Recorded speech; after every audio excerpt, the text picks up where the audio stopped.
Halo teman-teman, kembali lagi di Gas Matematika. Jadi kali ini kita akan membahas mengenai fungsi komposisi, terutama bagaimana sih tipe-tipe soal yang ada. Jadi langsung aja yuk. Sebelum kita masuk ke tipe-tipe soalnya, kita harus tahu dulu fungsi komposisi ini apa. Jadi fungsi komposisi adalah sebuah operasi yang mengambil dua fungsi, biasanya f(x) dan g(x), dan menghasilkan sebuah fungsi baru. Nah, atau saya ringkas menjadi menggabungkan dua buah fungsi. Nah, ada yang baru nih, ini dibaca f bundaran gx. F bundaran gx sama dengan f gx, yang artinya fungsi g dimasukkan ke fungsi f. Untuk lebih jelasnya, kita lihat di soal ya. Jadi di sini soal pertama ialah tentukan nilai dari f bundaran gx apabila diketahui fx 2x plus 5 dan gx 2 plus 4x. Nah, arti dari f bundaran gx yang diminta oleh soal ialah fungsi g dimasukkan ke fungsi f. Kita tulis fungsi f-nya yaitu 2x plus 5. 2, x-nya diganti dengan fungsi g plus 5. Hasilnya adalah 8x plus 9. Kemudian kita lihat lagi, ada g bundaran fx, itu sama dengan g fx, yang artinya fungsi f dimasukkan ke fungsi g.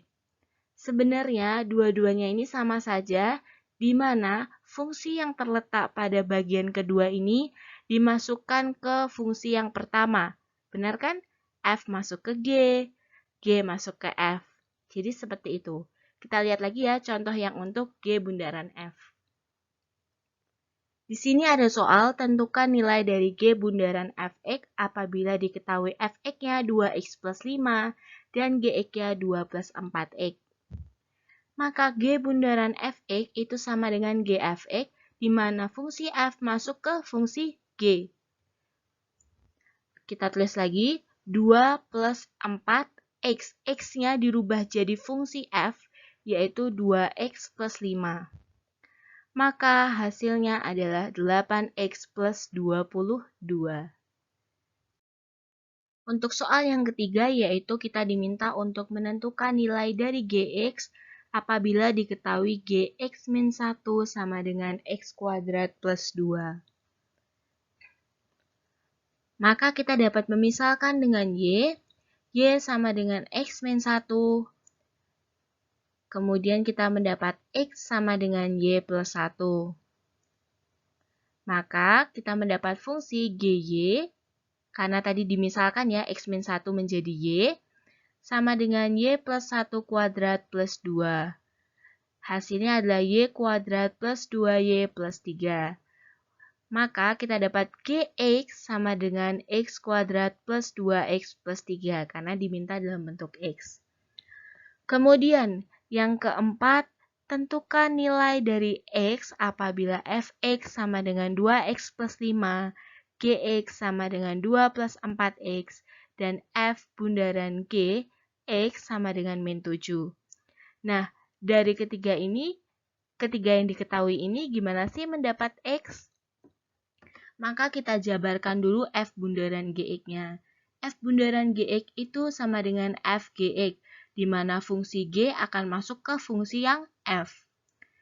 F bundaran gx-nya diketahui min 7 sama dengan fx-nya kan fungsinya 2x plus 5. Kita ubah x-nya menjadi fungsi g. 2 dikali 2 plus 4x plus 5. Karena tadi kan di sini fungsi g masuk ke fungsi yang f. Maka hasilnya dari x apabila diteruskan hasilnya akan menemukan angka min 2. Kita lanjutkan ke soal yang nomor 5.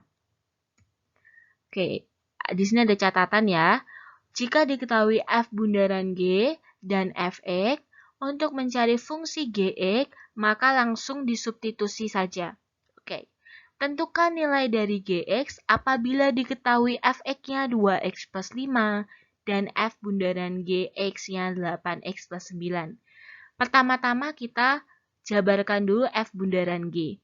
F bundaran Gx itu Fgx, di mana fungsi G masuk ke fungsi yang F. F bundaran Gx-nya 8x plus 9. Kita masukkan.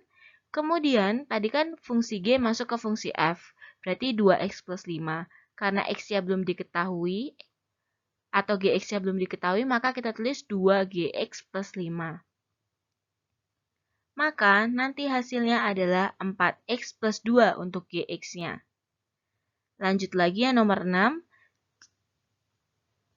Tentukan nilai dari Fx apabila Gx sama dengan 4x plus 2 dan F bundaran Gx-nya 8x plus 2. Dan ada catatan juga, jika diketahui F bundaran G dan Gx, untuk mencari fungsi Fx, maka perlu dimisalkan. Oke. Misalkan Gx menjadi Y. Maka Y sama dengan 4x plus 2. Ketemu X-nya yaitu Y-2 per 4. Langsung kita masukkan di F bundaran Gx-nya 8x plus 9. X-nya kita ubah jadi Y-2. Maka nanti ditemuin hasilnya adalah 2Y plus 5. Tapi karena dia minta dalam bentuk X, maka kita tulisnya 2X plus 5. Oh iya teman-teman, di sini dilihat ya, jika diketahui F bundaran G dan Fx.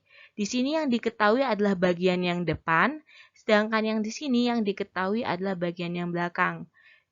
Kemudian di sini dicarinya yang Gx bagian kedua, dan di sini yang dicari adalah bagian yang pertama. Jadi berkebalikan. Jadi sesuaikan dengan soal yang ada. Jadi teman-teman, apabila video ini membantu kalian dan bermanfaat, terus dukung channel pembelajaran ini dengan like, komen, dan subscribe, dan jangan lupa untuk share ke teman-teman kalian. Terima kasih.